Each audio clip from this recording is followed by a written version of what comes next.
L'alliance que Dieu a formée avec Israël au Sinaï était une alliance de grâce, une preuve de l'abondance de son amour et de sa bienveillance envers tout un peuple.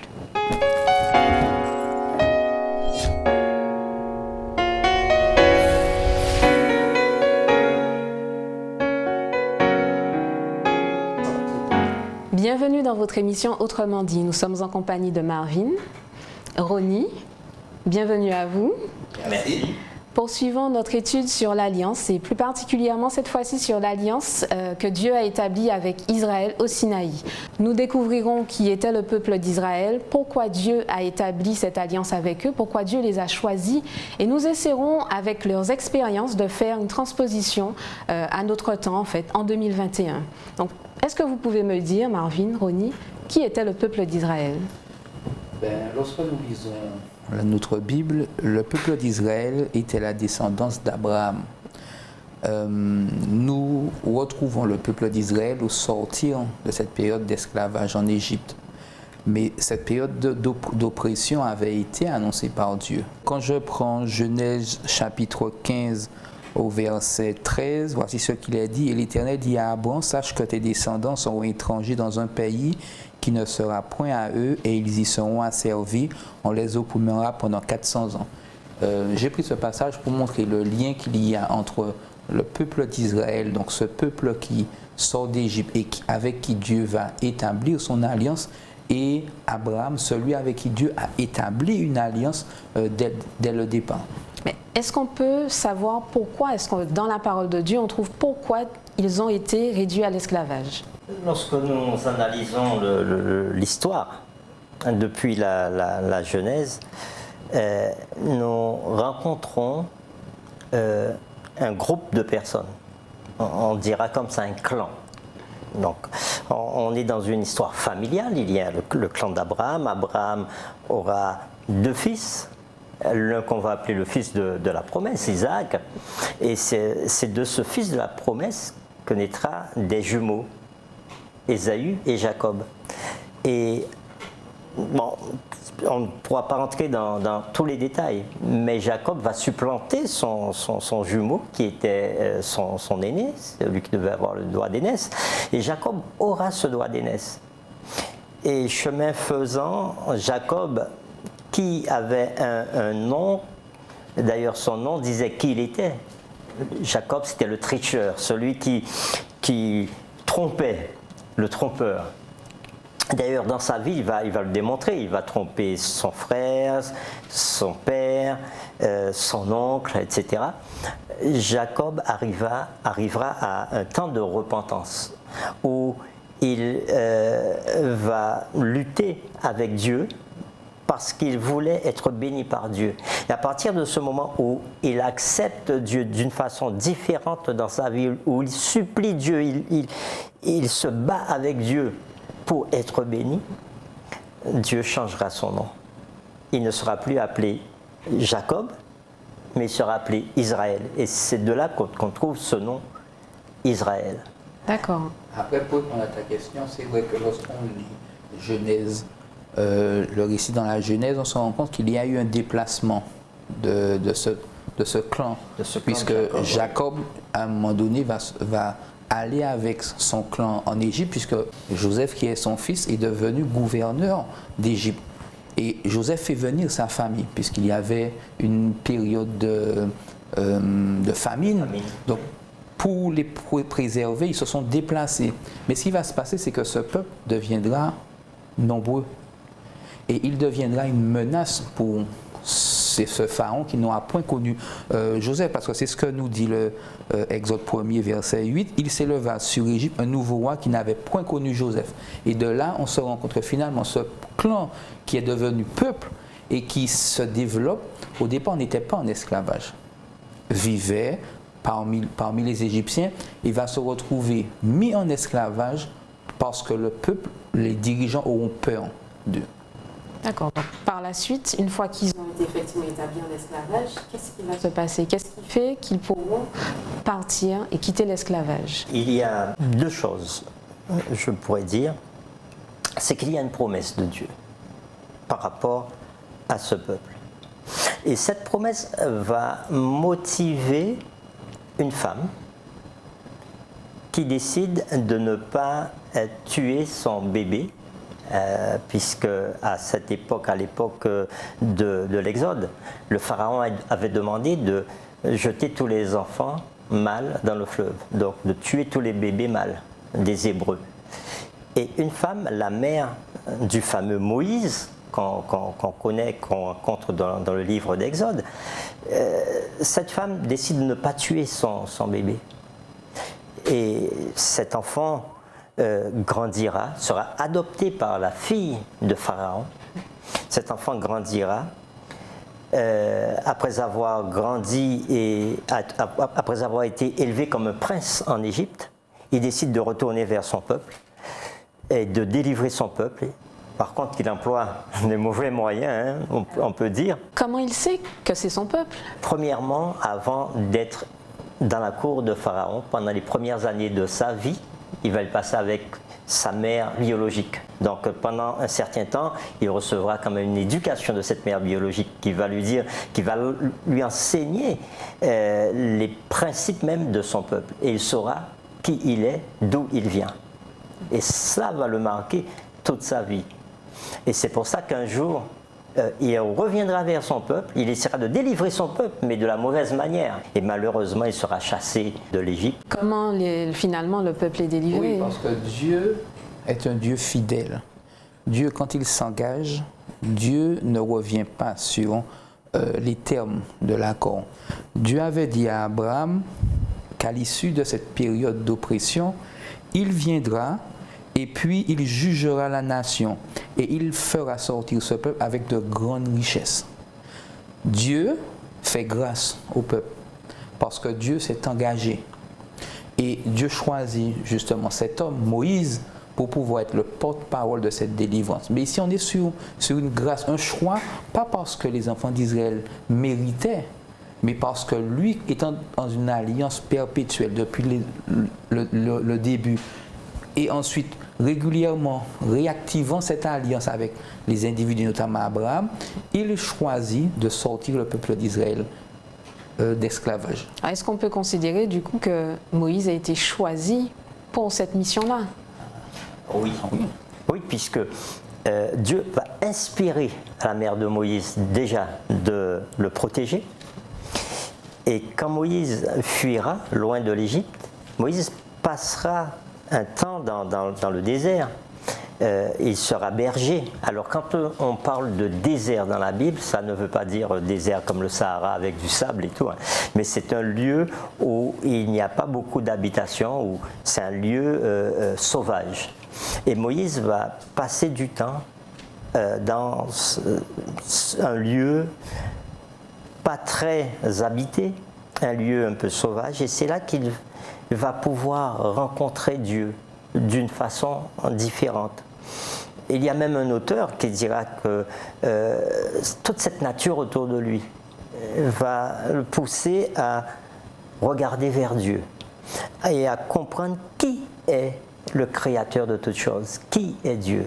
Et c'est là que Dieu interviendra de façon extraordinaire à travers un buisson qui ne consumait pas, et Dieu lui parle et lui demande d'aller en Égypte pour délivrer son peuple. Maintenant, il faut savoir que Moïse n'était pas tout à fait d'accord pour retourner en Égypte. Dieu a su le convaincre, Dieu a su lui donner les garanties nécessaires pour qu'il y aille. Et même jusqu'à la fin, il a lutté. Mais pourtant, dans sa grâce, Dieu avait besoin de lui pour pouvoir, justement, cet homme qui avait été formé à toute la science de l'Égypte, cet homme qui avait côtoyé le pouvoir, cet homme qui avait des capacités, même s'il remettait en cause ses capacités, Dieu a su voir chez cet homme ses capacités pour pouvoir l'utiliser pour délivrer le peuple d'Israël. Dans ce cas, quel a été le prix à payer? Le prix à payer pour Moïse, le prix à payer pour le peuple d'Israël aussi. Le prix à payer. Alors, j'aime bien l'expression prix à payer, parce que dans tout ce que nous faisons, il y a un prix à payer. Rien n'est gratuit. Mais si on doit regarder qui a payé le prix le plus important, on pourrait dire que c'est Dieu. Moïse oui, il s'est sacrifié entre guillemets pour ce peuple, parce qu'il s'est tellement attaché à ce peuple. Lorsque nous lisons l'histoire de l'Exode, même à un moment où Dieu lui dit, écoute, ce peuple est trop rebelle, je vais détruire ce peuple et je ferai de toi une grande nation. Et Moïse, il est tellement attaché à ce peuple, il s'est tellement donné pour ce peuple, qu'il dira à Dieu en réponse, si tu détruis ce peuple, efface mon nom de ton livre de vie.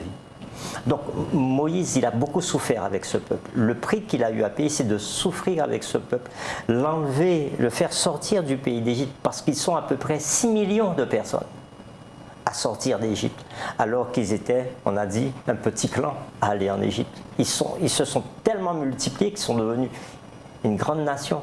Et Moïse doit conduire toutes ces personnes-là d'Égypte, d'une situation d'esclave vers la liberté. Et nous savons que lorsqu'on sort d'une situation d'esclavage à la liberté, un esclave a quand même un certain pli qu'il a pris et il ne sait pas vivre libre. Et Moïse, il doit justement aider ce peuple à connaître la liberté. Est-ce que dans la parole, on trouve des éléments qui nous disent pourquoi Dieu a choisi ce peuple et pas un autre? Déjà, Dieu a choisi ce peuple parce qu'il est la descendance d'Abraham. La Bible ne dit pas pourquoi Dieu choisit Abraham. Ah si, la Bible nous le dit, parce qu'Abraham cherchait Dieu. Oui, Abraham était dans une démarche déjà d'ouverture. Et aussi bien Abraham que tous ceux dans la Bible et tous ceux aujourd'hui qui sont dans cette démarche d'ouverture se mettent dans cette disponibilité vis-à-vis de l'appel de Dieu et de la présence de Dieu. Et c'est pourquoi ce peuple finalement, Dieu revient vers ce peuple, parce que ce peuple c'est la descendance d'Abraham. Il n'était pas meilleur qu'un autre, il n'était pas mieux qu'un autre, mais Dieu s'engage et Dieu revient. Et c'est pourquoi justement Dieu va encourager le peuple, lui proposer de faire alliance avec lui.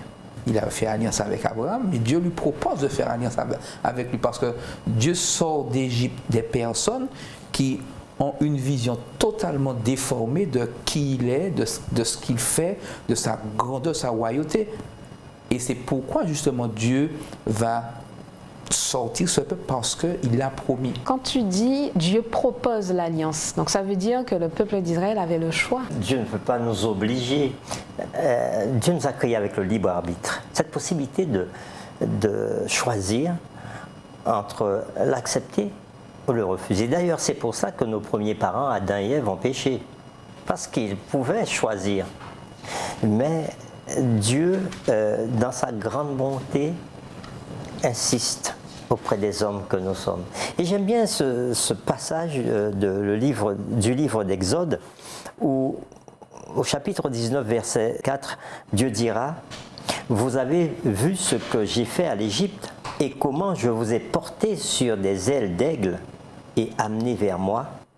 Maintenant, si vous écoutez ma voix, si vous gardez mon alliance, vous m'appartiendrez entre tous les peuples, car toute la terre est à moi. » En réalité, toute la terre est à Dieu.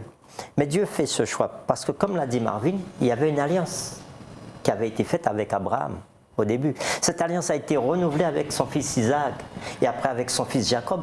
Et Dieu veut renouveler cette alliance maintenant, alors qu'ils sont devenus peuple. Dieu veut renouveler cette alliance avec eux. Donc Israël n'était pas meilleur qu'une autre nation. Mais Dieu avait donné sa parole. Et quand Dieu donne sa parole, il ne change pas. Je comprends ce que tu veux dire en disant, est-ce qu'ils avaient vraiment le choix? Parce que de toute façon, ils sortaient d'esclavage. Quand on sort d'une situation comme celle-là, on est prêt à tout accepter. Et d'autant plus que Dieu avait manifesté suffisamment sa capacité à les sortir de situation. Le peuple avait quand même le choix de dire, nous voulons Dieu comme guide. Parce qu'il y a de ceux qui ont fait le choix de revenir. Oui. Il y a de ceux qui ont fait certainement le choix de partir. Mais le peuple dans son entier a fait le point entre sa situation de départ, cette grâce qui leur a été faite de sortir de manière spectaculaire. Et cette offre qui leur était donnée, tout à l'heure là, tu posais la question, est-ce qu'il y a un prix à payer? Oui, il y avait un prix à payer. Autant le fait de sortir a été une grâce, il y a forcément un prix parce que c'est rentrer sous l'autorité de Dieu.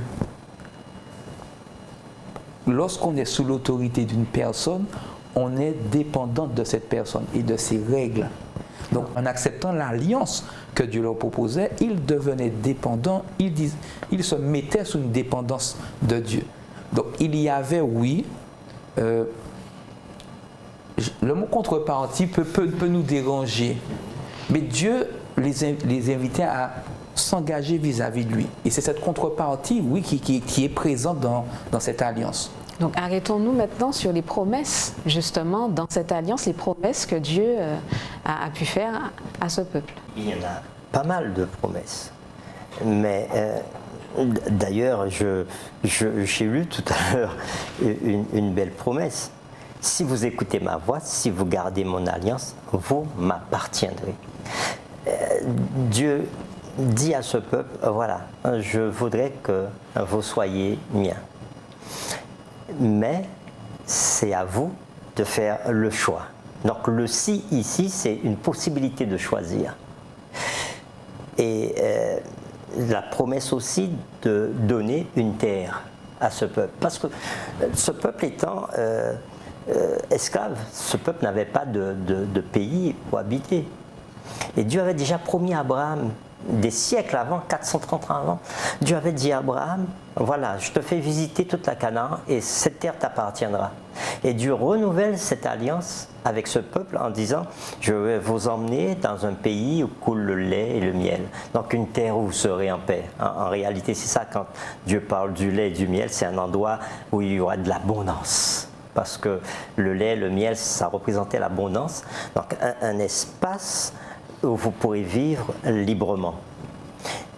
Et puis nous rencontrons encore beaucoup de promesses, mais l'une des plus belles promesses, c'est le renouvellement de l'alliance, parce que dans son pèlerinage à travers le désert, le peuple va arriver à un endroit bien précis, qui est près du Sinaï, la montagne de Dieu, où Dieu parlera au peuple et donnera au peuple sa loi. Et c'est là, à travers cette loi, alors lorsqu'on parle de loi, on peut le voir comme contraignant, mais il y a de nombreuses promesses à travers cette loi.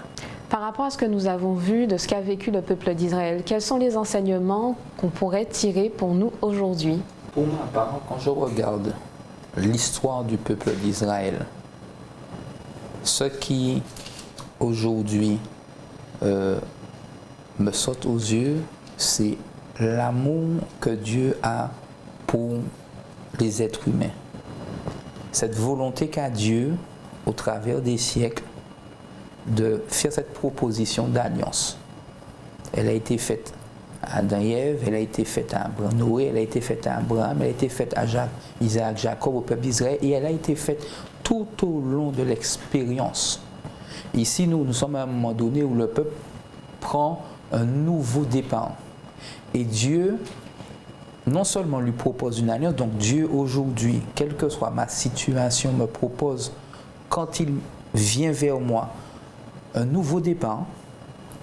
Et puis, il me donne des garanties d'avoir une vie, pas une vie exempte de problèmes, mais une vie où il sera à mes côtés, où il sera celui sur qui je pourrai m'appuyer quand dans mon parcours. Et je crois que c'est ce qui est pour moi important dans ce passage aujourd'hui.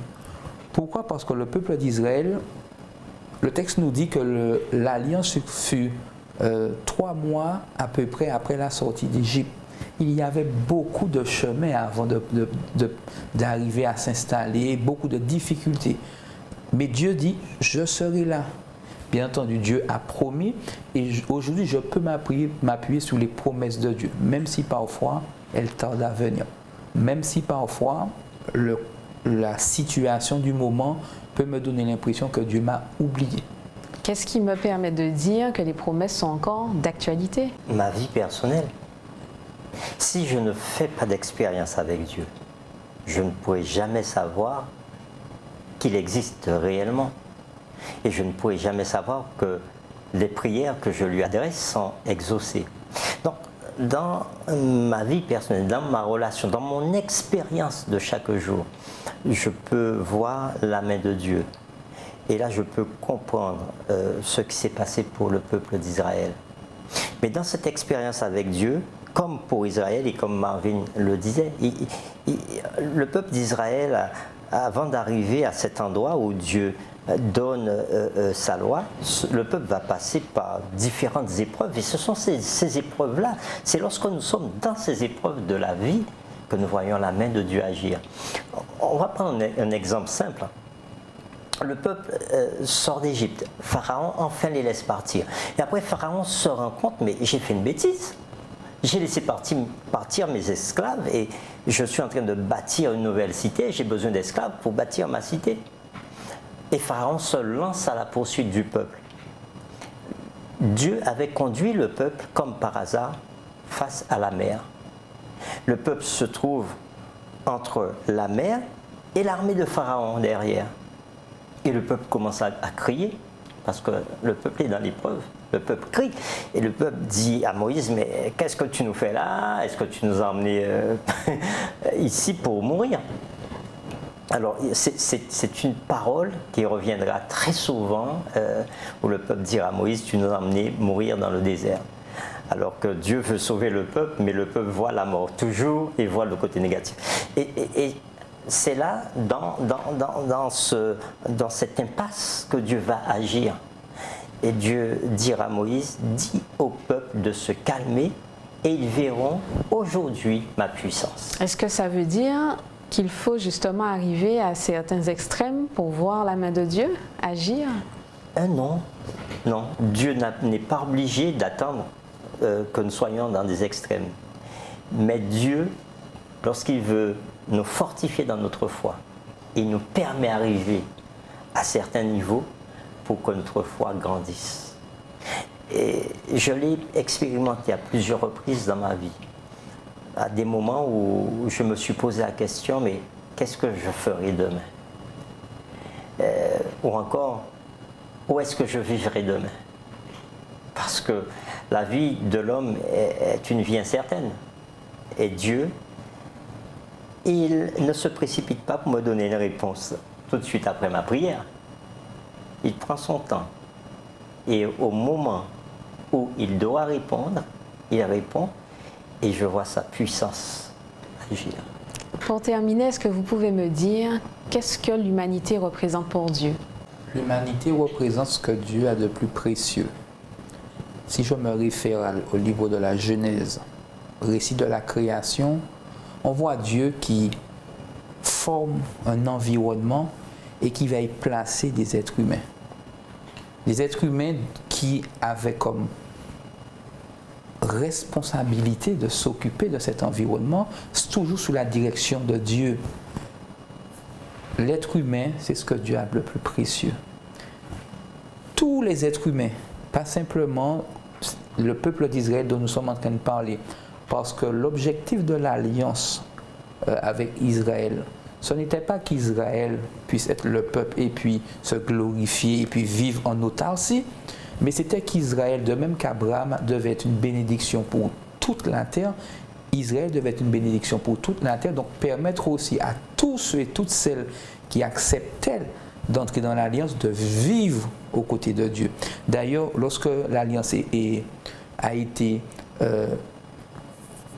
conclue, Dieu va dire, Moïse va dire, cette alliance est pour ceux qui sont présents ici, mais pour tous ceux qui viendront après. Ça veut dire que toute l'humanité, tous ceux qui accepteront, quel que soit d'où ils viennent, d'être sous l'autorité de Dieu. Et c'est pourquoi je dis et je maintiens que l'homme, c'est ce que Dieu a de plus précieux.